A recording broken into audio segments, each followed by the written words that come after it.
ಗಡೀಪಾರಿಗೆ ಗುರಿಯಾಗಿರುವ ಸೌಜನ್ಯ ಪರ ಹೋರಾಟಗಾರ ಮಹೇಶ್ ಶೆಟ್ಟಿ ತಿಮರೋಡಿಗೆ ಇವತ್ತೇ ಕಡೆಯ ದಿನ. ಪೊಲೀಸರ ಮುಂದೆ ಬರಲೇಬೇಕು ಮಹೇಶ್ ಶೆಟ್ಟಿ ತಿಮರೋಡಿ.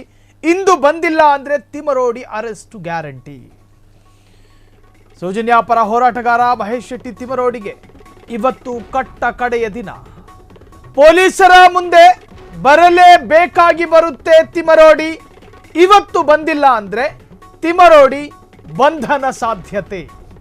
ತಿಮರೋಡಿಗೆ ಕಾಯುತ್ತಿರುವ ಬೆಳ್ತಂಗಡಿ ಠಾಣಾ ಪೊಲೀಸರು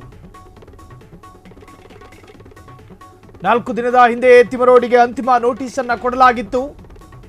ಆದರೆ ಈವರೆಗೂ ಸ್ಪಂದಿಸದ ಮಹೇಶ್ ಶೆಟ್ಟಿ ತಿಮರೋಡಿ. ನಾಳೆ ನಿರ್ಧಾರವಾಗಲಿದೆ ತಿಮರೋಡಿಯ ಬೇಲ್ ಭವಿಷ್ಯ, ಅರ್ಥಾತ್ ಆಂಟಿಸಿಪೇಟರಿ ಬೇಲ್. ಮಂಗಳೂರು ಕೋರ್ಟ್ ಆದೇಶಕ್ಕೆ ಕಾಯುತ್ತಿದ್ದಾರಾ ತಿಮರೋಡಿ? ತಿಮರೋಡಿಗೆ ಬಂಧನದಿಂದ ರಕ್ಷಣೆ ಸಿಗುತ್ತಾ ಅಥವಾ ಸಿಗಲ್ವಾ? ನಾಳೆ ಕೋರ್ಟ್ ಆದೇಶದತ್ತ ತಿಮರೋಡಿ ಚಿತ್ತ. ಸೌಜನ್ಯ ಹೋರಾಟಗಾರ ಮಹೇಶ್ ಶೆಟ್ಟಿ ತಿಮರೋಡಿ ಒಂದು ಕಾಲಘಟ್ಟದ ಸಂಘ ಪರಿವಾರದ ಪರಮೋಚ್ಚ ನಾಯಕ ಎಂದು ಕರೆಸಿಕೊಳ್ಳುತ್ತಿದ್ದ. ಬೆಳ್ತಂಗಡಿ, ಉಜಿರೆ, ಕುಪ್ಪೆಟ್ಟಿ, ಧರ್ಮಸ್ಥಳ ಈ ಭಾಗದಲ್ಲಿ ಕೇಸರಿ ಕಲಿಗಳನ್ನು ಸೃಷ್ಟಿ ಮಾಡಿರುವ ನಿರ್ಮಾತೃ ಅದು ಮಹೇಶ್ ಶೆಟ್ಟಿ ತಿಮರೋಡಿ. ಒಂದು ಕರೆಗೆ 5,000 ಯುವಕರು ಹೆಗಲ ಮೇಲೆ ಕೇಸರಿ ಶಾಲು, ಹಣೆಯ ಮೇಲೆ ಕೇಸರಿ ತಿಲಕವನ್ನು ಇಟ್ಕೊಂಡು ಶೆಟ್ರು ಕರೆದ ಕಡೆಗೆ ಹೋಗುತ್ತಿದ್ದ ವರ್ಚಸ್ಸಿದ್ದ ಮಹೇಶ್ ಶೆಟ್ಟಿ ತಿಮರೋಡಿ ಇವತ್ತು ಸಂಘ ಪರಿವಾರದಿಂದ ಮೂಲೆ ಗುಂಪಾದ್ರ. ಯಾವಾಗ ಸೌಜನ್ಯ ಪರ ಹೋರಾಟಕ್ಕೆ ಮಹೇಶ್ ಶೆಟ್ಟಿ ತಿಮರೋಡಿ ಕೈ ಹಾಕಿದ್ರೋ, ಹೀರೋ ಎನ್ನುತ್ತಿದ್ದ ಕೇಸರಿ ಕಲಿಗಳು ಆ ಕ್ಷಣದಿಂದ ವಿಲನ್ ಅನ್ನೋದಕ್ಕೆ ಶುರು ಮಾಡಿದ್ರು. ಬೆಳ್ತಂಗಡಿಯಲ್ಲಿ RSSನ ಒಂದು ಭಾಗವನ್ನೇ ಕ್ರಿಯೇಟ್ ಮಾಡಿದ್ದ ಮಹೇಶ್ ಶೆಟ್ಟಿ ತಿಮರೋಡಿ ಸಂಘ ಪರಿವಾರದ ಅಂಗ ಸಂಸ್ಥೆಗಳೆಲ್ಲ ವಿರೋಧ ಮಾಡೋದಕ್ಕೆ ಶುರು ಮಾಡ್ತು. ಮಹೇಶ್ ಶೆಟ್ಟಿ ತಿಮರೋಡಿ ಹಿಂದುತ್ವಕ್ಕಾಗಿ ತನ್ನ ಕಾಲು ಭಾಗ ಜೀವನವನ್ನೇ ಮುಡಿಪಾಗಿಟ್ಟಿದ್ರು. ಇದು ನಾವು ಹೇಳ್ತಿರೋದಲ್ಲ, ನಾವು ಕೊಡುತ್ತಿರುವ ಸರ್ಟಿಫಿಕೇಟು ಅಲ್ಲ. ಹಿಂದುತ್ವ ಸ್ಥಾಪನೆಗಾಗಿ ಮಹೇಶ್ ಶೆಟ್ಟಿ ತಿಮರೋಡಿ ನೋಡಿ, ನಿಮಗೆ ಈ ಗಡೀಪಾರು ಎನ್ನುವಂಥ ವಿಚಾರದಲ್ಲಿ ಮಹೇಶ್ ಶೆಟ್ಟಿ ಯಾಕೆ ಒಳಗಾದ್ರು ಅನ್ನೋದಕ್ಕೆ ಉದಾಹರಣೆ, ಅವರ ವಿರುದ್ಧ ಇರುವ ಅಷ್ಟು ಪ್ರಕರಣಗಳು, ಗೋರಕ್ಷಣೆಯ ವಿಚಾರದಲ್ಲಾಗಿರುವಂತಹ ಗಲಾಟೆ, ಹಿಂದುತ್ವದ ಉಳಿವಿಗಾಗಿ ಆಗಲ್ಪಟ್ಟಂತಹ ಸಂಘರ್ಷ, ಈ 32 ಪ್ರಕರಣ ಹೇಳ್ತಾ ಇರೋದು. ಈ 32 ಪ್ರಕರಣಗಳ ಪೈಕಿ 4 ಪ್ರಕರಣ ಮಾತ್ರ, ಒಂದು ಸಂತೋಷ್ ಅವರ ನಿಂದನೆ ಪ್ರಕರಣ, ಮತ್ತೊಂದು ಷಡ್ಯಂತ್ರ ಮಾಡ್ತಾ ಇದ್ದಾರೆ ಅನ್ನುವಂಥ ಆರೋಪಕ್ಕೆ ಒಳಗಾದಂತಹ ಪ್ರಕರಣ. ಇದನ್ನು ಹೊರತುಪಡಿಸಿದ್ರೆ ಉಳಿದೆಲ್ಲವೂ ಕೂಡ ಸಂಘ ಪರಿವಾರಕ್ಕಾಗಿ ಮಾಡ್ಕೊಂಡಿರ್ತಕ್ಕಂಥ ಪ್ರಮಾದಗಳೇ.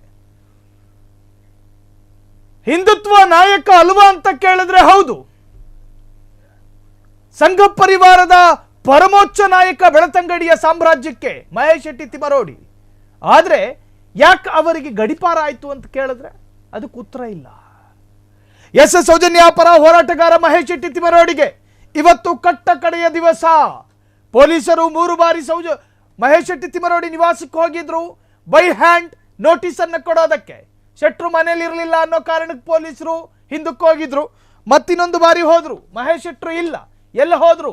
ಗಡೀಪಾರು ಆದೇಶ ಬಂದ ನಂತರ ಮಹೇಶ್ ಶೆಟ್ಟಿ ನಿವಾಸದಲ್ಲಿಲ್ಲ, ಇತ್ತಿಂದಿತ್ತ ಓಡಾಡ್ತಾ ಇದ್ದಾರೆ. ಅದಕ್ಕೆ ಕಾರಣ ಆಂಟಿಸಿಪೇಟರಿ ಬೇಲಿಗೆ ಅರ್ಜಿ ಹಾಕಿದ್ದಾರೆ. ಒಂದು ವೇಳೆ ನಿರೀಕ್ಷಣಾ ಜಾಮೀನು ಅವರ ಪರವಾಗಿ ಬಂದರೆ ಬಂಧನದಿಂದ ತಪ್ಪಿಸಿಕೊಳ್ಳಬಹುದು ಅನ್ನೋ ಕಾರಣಕ್ಕೋಸ್ಕರ ಎಬ್ಸ್ಕಾಂಡು ಎಂದು ಹೇಳಲಾಗ್ತಿದೆ. 30ನೇ ತಾರೀಕು ನಾಳೆ ದಿನ ಬಹುಶಃ ಅವರ ಬೇಲ್ ಭವಿಷ್ಯ ಡಿಸೈಡ್ ಆಗುತ್ತೆ. ನಾಳೆವರೆಗೂ ಕಾದು ಮಹೇಶ್ ಶೆಟ್ಟಿ ತಿಮರೋಡಿ ಏನಾದರೂ ತೀರ್ಮಾನ ತೆಗೆದುಕೊಳ್ತಾರಾ ನೋಡಬೇಕು. ತಿಮರೋಡಿಗೆ ಕಾಯ್ತಾ ಇದ್ದಾರೆ ಬೆಳ್ತಂಗಡಿಯ ಠಾಣೆ ಪೊಲೀಸರು. SITಗೂ ಬೆಳ್ತಂಗಡಿ ಪೊಲೀಸರಿಗೂ ಯಾವುದೇ ಸಂಬಂಧ ಇಲ್ಲ. SIT ಓನ್ಲಿ ಫಾರ್ ಹೆಣವುತ ಪ್ರಕರಣ. ಬೆಳ್ತಂಗಡಿ ಠಾಣಾ ಪೊಲೀಸರು ಈ ನೋಟಿಸ್ಗೆ ಸಂಬಂಧಪಟ್ಟಂತಹ ಪ್ರಾಸೆಸ್ ಅನ್ನು ಮಾಡ್ತಿದ್ದಾರೆ. ಸೊ ಈಗ SIT ಅಧಿಕಾರಿಗಳೆಲ್ಲ ಕಾಯ್ತಿರೋದು ಬದಲಾಗಿ ಬೆಳ್ತಂಗಡಿಯ ಪೊಲೀಸರು. 4 ದಿನದ ಹಿಂದೆಯೇ ತಿಮರೋಡಿಗೆ ಅಂತಿಮ ನೋಟಿಸ್ ಅನ್ನು ಕೊಡಲಾಗಿತ್ತು. ಆದರೆ ಈವರೆಗೂ ಸ್ಪಂದಿಸದ ಮಹೇಶ್ ಶೆಟ್ಟಿ ತಿಮರೋಡಿ. ನಾಳೆ ನಿರ್ಧಾರವಾಗಲಿದೆಯಾ ತಿಮರೋಡಿ ಬೇಲ್ ಭವಿಷ್ಯ? ಮಂಗಳೂರು ಕೋರ್ಟ್ ಆದೇಶಕ್ಕೆ ಕಾಯ್ತಿದ್ದಾರಾ ತಿಮರೋಡಿ? ತಿಮರೋಡಿಗೆ ಬಂಧನದಿಂದ ರಕ್ಷಣೆ ಸಿಗುತ್ತಾ ಅಥವಾ ಸಿಗಲ್ವಾ? ನಾಳೆಯ ಕೋರ್ಟ್ ಆದೇಶದತ್ತ ತಿಮರೋಡಿ ಟೀಮ್, ತಿಮರೋಡಿ ಬೆಂಬಲಿಗರು, ತಿಮರೋಡಿಯ ಕುಟುಂಬದ ಚಿತ್ತ ನೆಟ್ಟಿದೆ. ಕ್ಷಣ ಕ್ಷಣದ ಸುದ್ದಿಗಳಿಗಾಗಿ ಫ್ರೀಡಂ ಟಿವಿ ಸಬ್ಸ್ಕ್ರೈಬ್ ಮಾಡಿ, ಲೈಕ್ ಮಾಡಿ ಹಾಗೂ ಫಾಲೋ ಮಾಡಿ. ಹೊಸ ಸುದ್ದಿಗಳ ನೋಟಿಫಿಕೇಶನ್ಗಾಗಿ ಬೆಲ್ ಐಕಾನ್ ಮೇಲೆ ಕ್ಲಿಕ್ ಮಾಡಿ.